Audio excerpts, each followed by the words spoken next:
Hello, friends. In the world of high technology and rapid commercialization, there are still representatives of the human race who haven't heard about high-speed internet, Apple products, democracy, and nuclear weapons. They continue to live according to the customs of their ancestors and scrupulously observe the rites and rituals they inherited from them. They don't know what a car, a hamburger, electricity, or the United Nations are. They get their food by hunting and fishing. They believe that the gods send rain. They don't know how to read or write. They may die from catching a common cold or the flu. And in today's video, I will tell you about the most dangerous, but also interesting tribes that you should stay away from. The Batak people. The Batak people live in the forests of Indonesia, in the village of Bergastagi, and near Lake Toba. For generations, they have successfully combined fishing, hunting, and harvesting forest products with slash-and-burn agriculture. Moreover, the Batak people build excellent houses, have a high level of handicraft production, and well-developed writing. They were once cannibals, but now they are Protestants and recluses who prefer a solitary lifestyle. The Moken people. The Moken people live in the western coastal provinces of Thailand. They are a small but amazing group. Despite successful contact with the governments of Burma and Thailand, they are on the verge of becoming a lost people. There are only 2,000 to 3,000 representatives of the Moken people. They are very different from the indigenous population of Thailand. Their skin is a little darker, and their hair can sometimes be reddish. Their language doesn't resemble Thai, and their ancient pagan faith comes from Buddhism. In the 21st century, they haven't abandoned the tradition of nomadic life, which is why they are called sea gypsies, as they spend most of their lives in small boats exploring the ocean.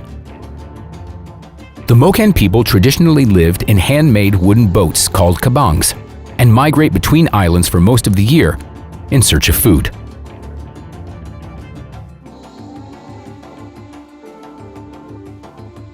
They were once considered dangerous, but today they are mostly peaceful.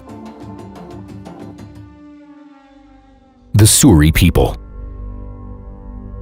The Suri people are best known for their rites of ritual violence. Their cruelty is the reason why Ethiopian authorities have repeatedly tried to impose a ban on them. However, all attempts to convince the conservative Suri people have failed. Every autumn, they still hold bloody fights and life-threatening games with bulls. But the tribe's life during the rest of the year also has some peculiar traditions. For example, women have their lower teeth removed in childhood in order to insert a lip disc, the diameter of which is increased until marriage. Moreover, representatives of these people put tattoos on their bodies and artistic scars, drink animal blood, and predict the future using goat entrails. In addition to these inhuman traditions from the European point of view, the Suri people are also known for their hostility and deep traditions of blood feuds. Until now, they have 3 main enemies: the neighboring Bume, Nyangatam, and Toposa tribes, who sometimes encroach on their territory and on their main wealth, cattle. Moreover, the intertribal conflicts have become more violent recently, since many Suri took part in the Second Civil War in Sudan and thus were taught to handle firearms.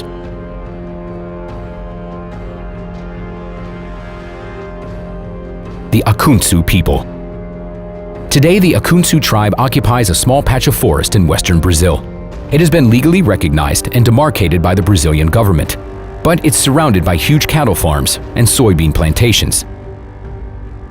The last 4 representatives of the tribe live in one small community in 2 small straw houses. The Akuntsu are avid hunters and farmers. They maintain small orchards where they grow cassava and corn. They also gather forest fruits and sometimes catch small fish in streams. The Korowai people. The Korowai people are an amazing tribe recently discovered in Papua New Guinea. Until the 1970s, no contact between them and the Western world was recorded. One of the most remarkable engineering achievements of the isolated and primitive tribe is their ability to build large tree houses that sit 40 meters high in the jungle. The tree houses are built and placed on stilts and are designed to protect the members from competing villages. The main structures can only be accessed via wooden ladders, which are installed on stilts and are used to climb to the top. The first recorded encounter of Westerners with this tribe occurred only in 1974, when a group of Western scientists went on an expedition in the area. Many Korowai people still believe that outsiders are carriers of demons and evil spirits. The Korowai tribe is one of the last known tribes in the world that were cannibals. Because of the Korowai's belief in evil spirits, it was necessary to kill and eat the person they believed was possessed by the demon. Some say that cannibalism still occurs in the Korowai culture, but others believe now it's just a rumor to attract travelers. The Dogon people. This small tribe lives on the territory in the Republic of Malay in Africa. This area is very hard to access, which is why it remained completely separated from the rest of the world for a long time, and thus, people there live almost the same way they did many centuries ago. They were engaged in agriculture, cattle breeding, blacksmithing, and pottery. They also have an amazingly deep knowledge of space, despite the complete absence of any special equipment. It is assumed that the Dogon people have been living on these lands since 1300 AD. The tribe believes that before that, their ancestors lived in the upper reaches of the Niger River in what is now Sudan until the 9th and 10th centuries. Having arrived at a new place, they forced out the tribes that were living there, while adopting some things from their culture. For example, language. The Dogon population today reaches 200,000. Despite the fact that some of the Dogon people converted to Islam and others to Christianity, they sacredly keep and pass on their knowledge of the world order from generation to generation. In the late 30s of the last century, the French ethnographer Marcel Graioule lived with the Dogon people for a long time, and they even decided to reveal their secret knowledge to him. An elder named Ogatameli talked to the Frenchman for 32 days, showed maps of the starry skies engraved on stones, and spoke very accurately about the structure of the solar system, the existence of Jupiter's satellites, and Saturn's rings. Some researchers and the Dogon people themselves believe that once upon a time, aliens flew in from Sirius and made contact with their ancestors in order to convey important information. These aliens, according to the local legends, were half human, half fish, breathing water in special helmets. Similar creatures and flying saucers are depicted in Dogon cave paintings that are over 700 years old. The tribe also has as many as 4 calendars: the Sun, the Moon, Sirius, and Venus. They are confident that the aliens will definitely return, but only in human form. The Yanomami people. The Yanomami people belong to the tribes of the Indian group. The tribe lives separately and avoids contact with the outside world.